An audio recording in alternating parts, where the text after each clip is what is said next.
As a real estate investor, you have to understand that lawsuits are a business. When anybody's looking to sue you, they're looking to get money out of you. A proper asset protection strategy keeps people from finding out what you own, and if they ever were to sue you, it limits what they can get to. But more importantly, a great asset protection strategy exhausts their will and their resources to fight you. This keeps people from continuing with the lawsuit. It gets them to settle early. It gets them, in most cases, to stop the lawsuit before it even starts. What you have to understand is that because lawsuits are a business, the main part is how do we get money out of somebody when we sue them? This is what an asset protection strategy fights.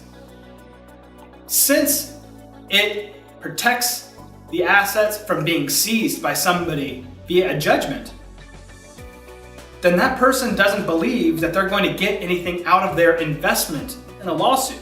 Because you see, lawsuits are only paid for in two ways. It's either I pay an attorney to sue, or that the attorney takes it on contingency.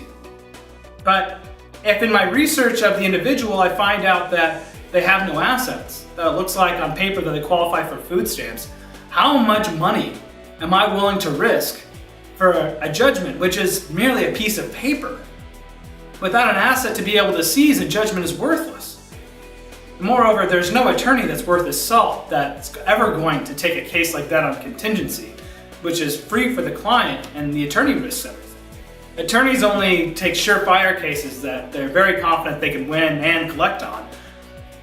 So when you ask yourself, how do I protect myself from a lawsuit? What you should really be asking yourself is, how do I make it look like I don't own anything?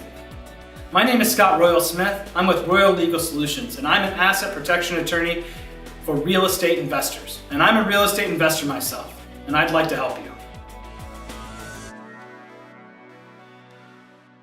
If you want to see more great content like you just heard, go on to the Bigger Pockets podcast, where I go through the top 10 ways every real estate investor should be protecting their assets.